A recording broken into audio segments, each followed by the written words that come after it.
paix et souveraineté. Des termes occidentaux qui ne signifient rien au Moyen-Orient parce que les concepts occidentaux ne s'appliquent pas ici.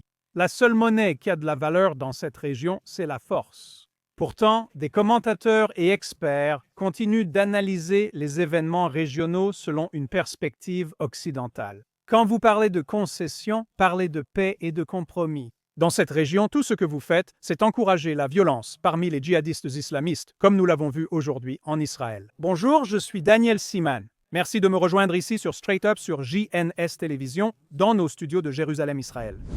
3 événements intéressants se sont produits récemment ici en Israël. Ils illustrent parfaitement la réalité à laquelle nous sommes confrontés. L'attention se concentre sur la décision récente du Conseil de sécurité de l'Organisation des Nations Unies et ses implications pour Israël.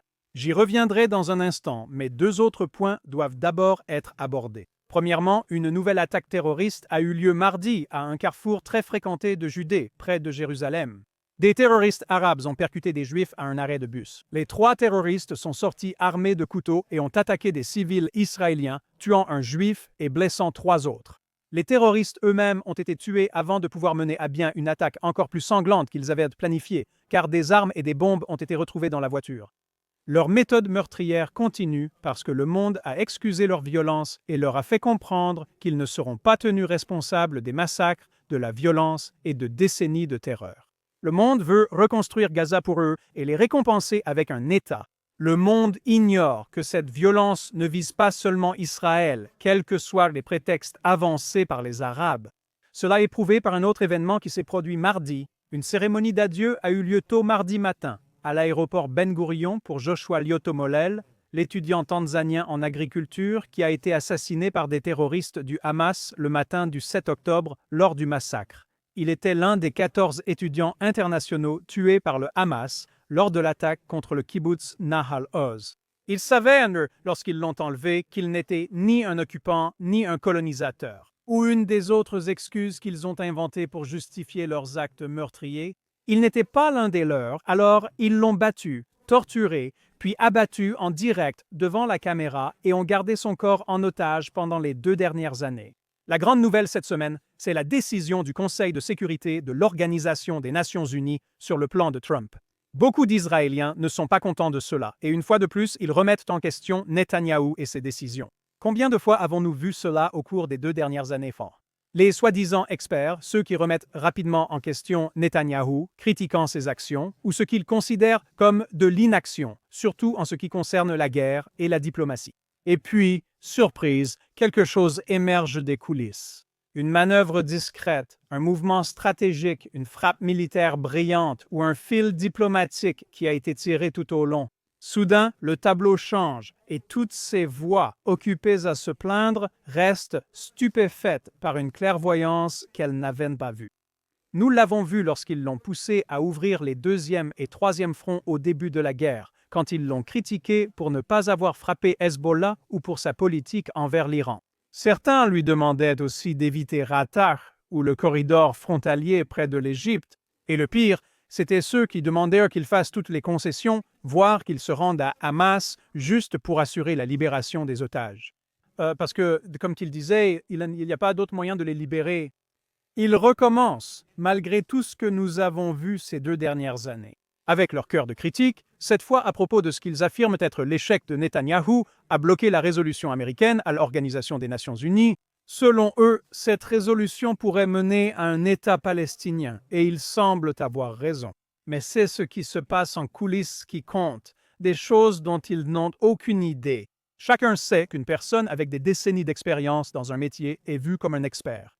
Nous l'avons vu dans nos propres vies, dans nos emplois, dans le milieu universitaire. Quant à Netanyahou, il fait ce travail depuis près de 40 ans, dont plus de 20 en tant que Premier ministre. À ce stade, on devient un maître, pas seulement un expert. Il a passé des années à créer des relations, bâtir la confiance et aligner les intérêts. Il sait ce dont chaque dirigeant a besoin, ce que chaque pays souhaite. Il trouve le point commun, la convergence, le compromis. Il a façonné Israël pour en faire une pièce maîtresse stratégique non seulement de la région, mais aussi sur la scène et la plateforme mondiale. Alors, pendant que les critiques réclament des résultats immédiats, Netanyahou, lui, joue sur le long terme. L'histoire favorise souvent ceux qui agissent. Ici, en Occident, comme je l'ai déjà dit dans mon podcast, nous sommes accros à l'immédiateté. Nous voulons des résultats maintenant, des résultats instantanés. Nous vivons dans un cycle médiatique qui exige une réponse rapide, des informations de dernière minute, de l'exclusivité. Et derrière tout cela, il y a les intérêts financiers des propriétaires des médias et des investisseurs que nous ne nommerons pas. Pour illustrer, prenons l'exemple de l'aide américaine à Israël. Les médias aiment mettre en avant les 3 milliards d'aides militaires que reçoit Israël, mais ils omettent deux aspects importants de l'histoire. A. Le contexte. Les États-Unis apportent une aide à plus de 180 pays pour un total d'environ 170 milliards de dollars. Israël n'en représente qu'une fraction, mais ils se focalisent sur Israël car les Juifs font l'actualité. Et puis il y a B. La vision d'ensemble, ce que les États-Unis reçoivent en retour d'Israël. Toute l'aide reçue est dépensée sur le marché américain, soutenant ainsi son économie. Et puis les États-Unis gagnent près de 100 milliards de dollars grâce à Israël, à travers les innovations, les améliorations et les développements israéliens dans les mêmes armes et technologies qu'ils nous vendent. Mettre l'accent sur ces deux aspects enrichit la compréhension globale, au-delà des phrases superficielles contre Israël. On ne juge pas les événements ou le leadership au bruit du moment, mais à leurs résultats sur la durée. Pendant ce temps, Netanyahou ne fait pas que diriger notre pays. Il protège notre avenir, naviguant entre des alliances changeantes, des intérêts contradictoires et des adversaires tout aussi stratégiques dans la poursuite de leurs propres objectifs. Les accords d'Abraham redéfinissent la région et font émerger une nouvelle diplomatie. Ce n'est pas une paix pour la paix, mais une paix d'intérêts stratégiques, économiques et géopolitiques. J'en viens à l'essentiel de cette proposition, la responsabilité. Je l'ai déjà mentionné. Nous devons veiller à ce que la proposition de Donald Trump soit respectée et que la partie arabe remplisse enfin ses obligations. Parce que, soyons honnêtes, dans chaque accord passé, la partie arabe n'a jamais respecté ses engagements.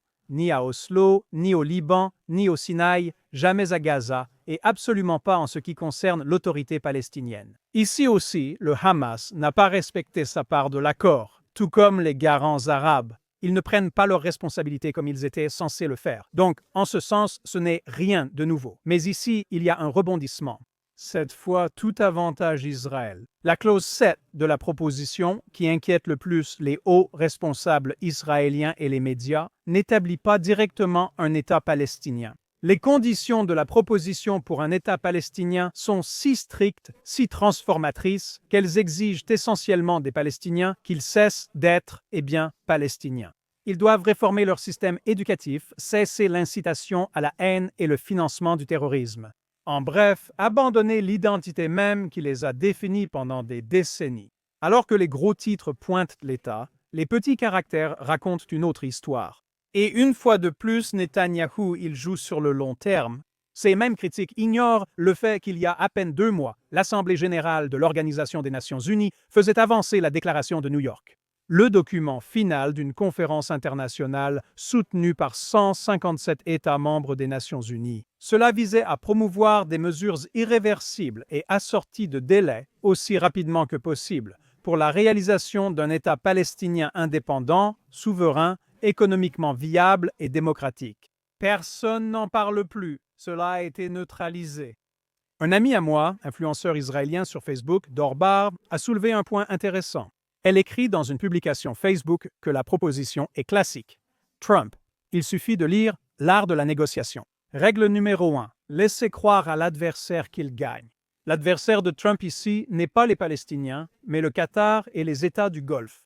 Il leur donne un moyen de sauver la face, de sortir avec élégance, de faire semblant de soutenir la Palestine tout en s'alignant discrètement avec Israël. Et plus Netanyahou refuse, plus le monde arabe le soutient, tout en sachant très bien que c'est complètement irréalisable. C'est là toute la brillance de ce qui se passe en ce moment. Israël surveille la situation en Iran et avec le Hezbollah au Liban et pourrait devoir encore intervenir dans ces régions. Jamais un instant d'ennui ici. Et Netanyahou? Il doit faire tout cela tout en gérant des adversaires politiques à la vue courte et l'aile gauche traîtresse en Israël qui feront tout pour saper le pays. Donc, on peut s'attendre à ce que les critiques s'emportent et que les gros titres crient. Et pendant qu'ils font leur numéro, un grand maître des échecs du Moyen-Orient fait le sien en utilisant les règles ancestrales du jeu. Netanyahou ne fait pas que jouer le jeu. Netanyahou, il façonne l'échiquier.